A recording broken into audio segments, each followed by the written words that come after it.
Nama saya Ari Halim.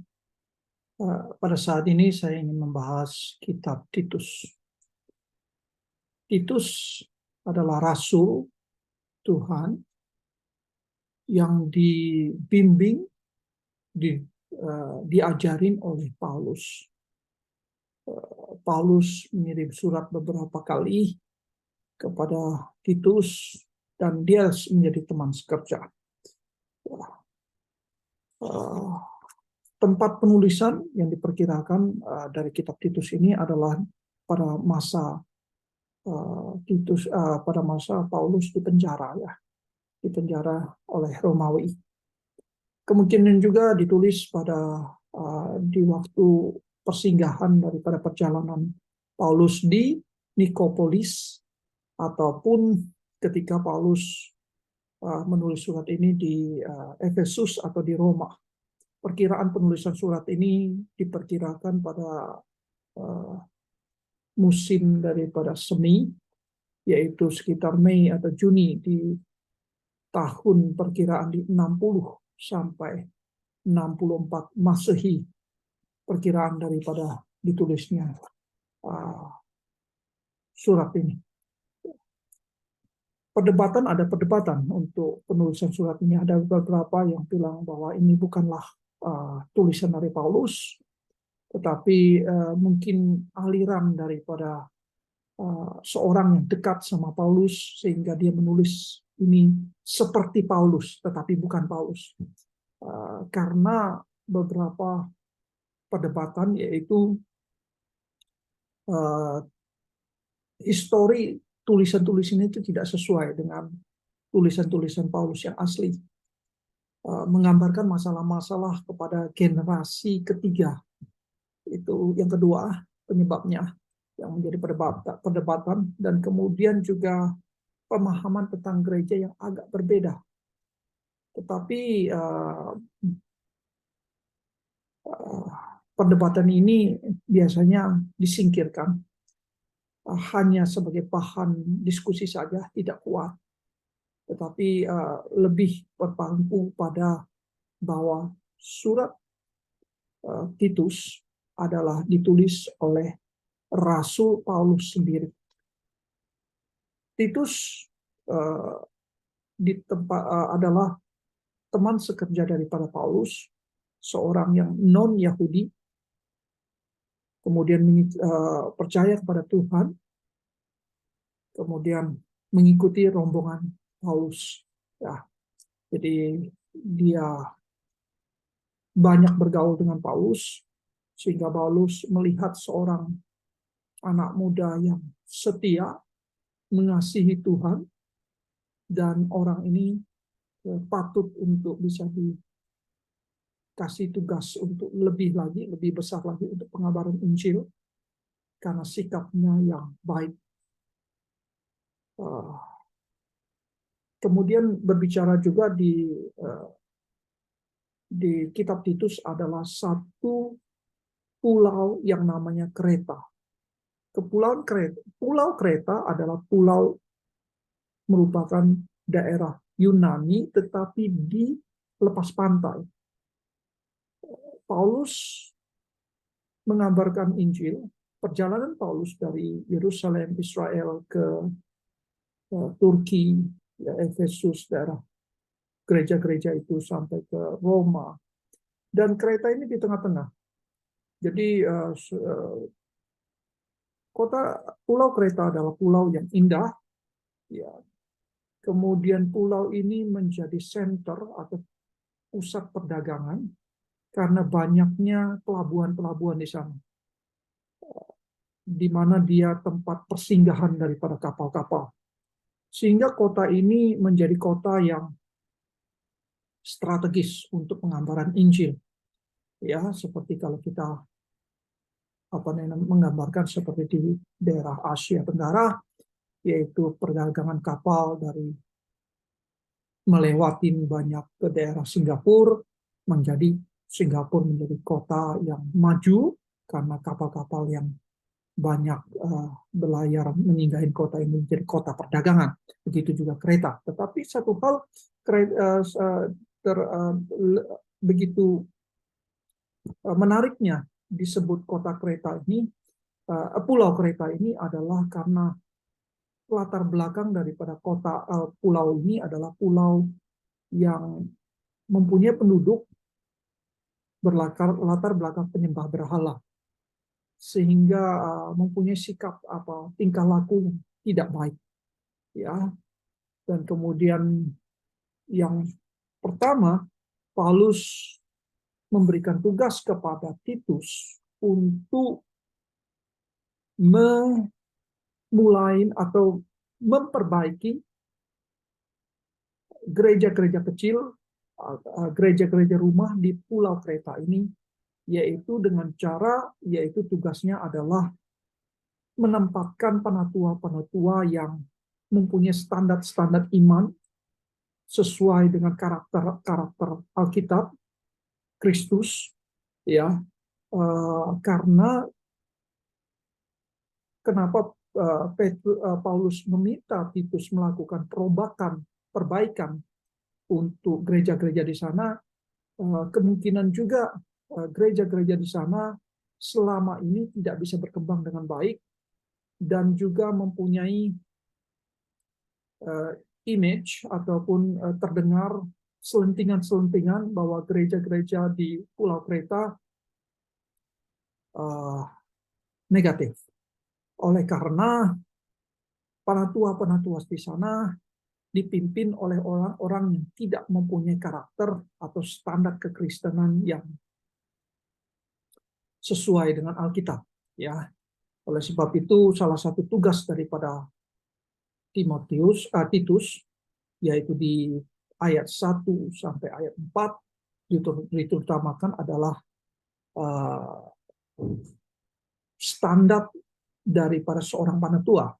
Salah satu daripada standar itu yang ditulis di Titus 1 dan 7 adalah memiliki satu istri.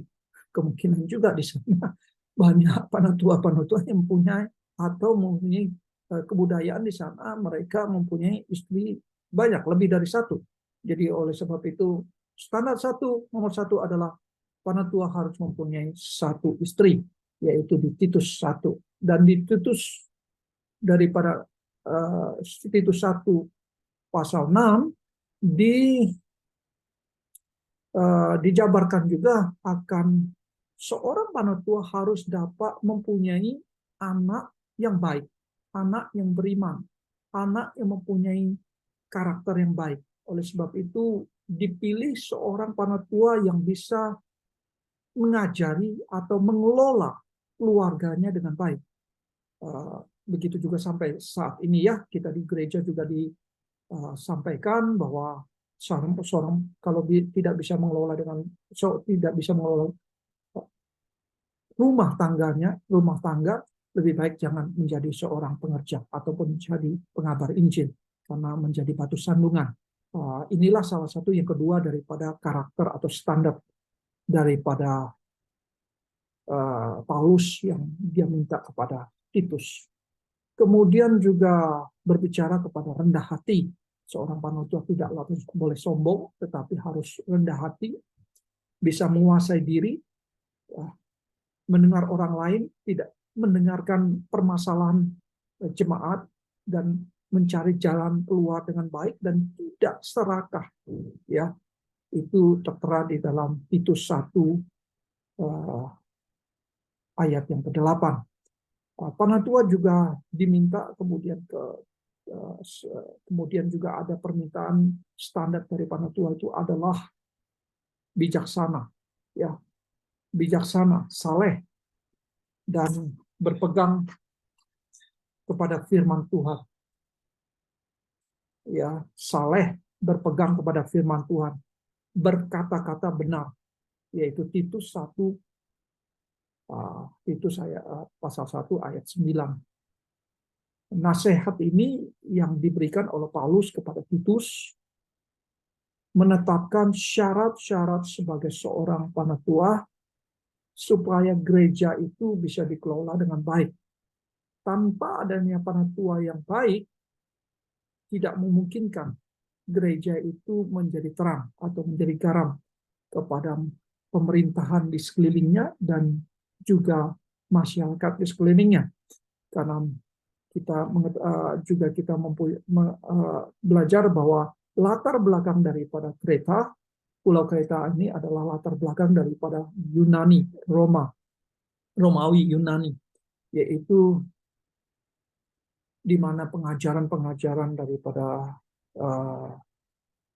penyembahan berhala, Tuhan-Tuhan, yaitu penyembahan berhala seperti Zeus dan Zeus yang menggoda perempuan dan suka kepada perempuan. Ya, pengajaran-pengajaran yang tidak sesuai dengan firman Tuhan. Dan sebab itu yang utama, yaitu Titus diminta memperbaiki struktur, memperbaiki orang-orang yang mengelola gereja rumah di di Pulau Kreta. Itu saya kira baik bagi kita semua juga belajar untuk ini, karena tidak akan bisa gereja berjalan dengan baik bila para tua ataupun orang-orang pengelolanya bersikap atau mempunyai karakter tidak sesuai dengan firman Tuhan. Ya, itu yang kita melihat tiga muatan teologis kitab Titus, yaitu itu yang pertama, yaitu penetapan syarat-syarat seorang penatua di gereja. Jadi Paulus meminta Titus memperbaiki gereja itu supaya pengabaran Injil itu di Pulau Kreta ini bisa berjalan dengan baik. Tanpa itu tidak akan bisa dilakukan itu. Wow, luar biasa untuk kita belajar untuk sesuatu hal yang indah di sini ya. Kreta, ya, satu poin, Pulau Kreta. Pulau Kreta juga terkenal dengan orang-orang yang tentara-tentara bayaran, banyak diambil daripada kota ini. Siapa yang mau membayar lebih tinggi, itu mereka akan ikut, karena terkenal juga kota Kreta adalah pulau ini sebagai orang Kreta ada dengan kata-kata Kretaso. Ya, Kretaso berarti bahasa Yunani, Kretaso adalah seorang pembohong, akan diberi titel atau diberi nama orang Kretaso atau orang dari Kreta. Biasanya rata-rata pembohong. Ya, jadi dengan adanya gereja di sana akan menjadi dampak yang positif merubah orang-orang Kreta. Muatan teologis yang kedua adalah pengajaran yang benar. Ya, di sini Titus diharapkan untuk mengajar pengajaran yang benar di gereja di sana. Ya, salah satunya setelah ditempatkan seorang syarat-syarat penatua, kemudian dia diminta mengajar jemaat-jemaat di sana. Salah satu orang yang sudah tua itu harusnya apa?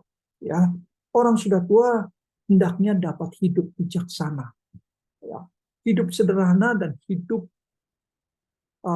bijaksana dan tekun. Itu yang dituliskan di Titus 2 dan 2, Titus pasal 2 dan ayat 2. Dan kemudian perempuan tua dituntut untuk hidup berbakti kepada Allah.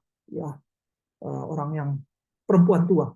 Perempuan muda dituntut untuk juga agar hidup bijaksana, menguasai diri dan melakukan perbaikan dalam rumah tangganya dengan baik, yaitu di kaum muda, ya, di sini kaum muda. Jadi kaum muda diminta seperti itu di Titus 2 dan 7. Hamba-hamba harus taat kepada tuan-tuannya, yaitu di Titus 2 dan 9. Jadi berbicara pada orang tua, penatua yang laki-laki, kemudian perempuan tua, apa yang mereka harus lakukan selain mereka berhidup bijaksana, dan kemudian juga mereka mengajari perempuan-perempuan muda untuk bisa mengelola keluarga dengan baik. Sudah itu berbicara juga kaum muda. Jadi dengan detail ya, Paulus minta supaya Titus menata orang-orang di jemaat di sana. Sudah itu hamba-hamba kepada karyawan-karyawan, kepada bos-bos mereka mempunyai karakter yang baik juga. Kemudian muatan teologi yang ketiga adalah nasihat tentang perilaku orang Kristen. Jadi nasihat perilaku, jadi dikelola juga perilaku orang Kristen di sana itu apa yang diterapkan. Ya, salah satunya yaitu mereka mempunyai sikap yang baik kepada pemerintah di sana dan kepada masyarakat sekitar. Harus tunduk kepada pemerintah di sana, bukan pemberontak. Dan kepada masyarakat di sekelilingnya menjadi terang, mempunyai sikap yang baik. Orang Kristen di sana adalah orang yang bijaksana. Orang Kristen di sana menjadi orang yang pendamai, bukan suka menggosip. Orang Kristen di sana tidak ikut-ikutan di dalam penyembahan berhala, munafik, kemudian juga pembohong, ya. Kemudian itu yang dijabarkan dari Titus 3:1, yaitu Titus 3 di ayat 3 ya, di pasal 3, di pasal 3 seorang Kristen harus ramah. Kemudian juga berbicara yang terpenting juga di pasal 3 ini, poin-poin terpentingnya adalah di ayat pasal 3:6, yaitu Roh Kudus. Roh Kuduslah yang menolong, mengajari, memimpin orang-orang Kristen di sana supaya bisa berubah.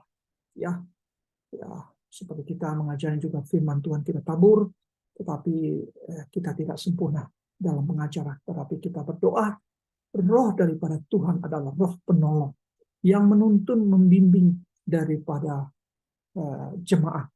Jadinya di sini pasal 3:6, yaitu pasal 3 dan ayat 6 ditekankan untuk minta roh daripada Allah, yaitu Roh Kudus yang menuntun, mengajari, membentuk jemaat-jemaat di sana. Kemudian pasal 3 ayat 7 diingatkan juga di sana adalah juru selamat kita yang telah merubah kita, ya. Yesus Kristus itu adalah terutama daripada penginjilan, pusat center daripada kematian, kayu salib, kematian, kebangkitannya, dan diturunkannya Roh Kudus untuk menolong jemaat di sana, untuk menguatkan jemaat di sana untuk hidup setia, mengasihi Tuhan, menjadi berkat di pulau itu, dan kemudian juga kepada pemerintah, sehingga seluruh daripada pulau itu akan melihat terang Kristus, melihat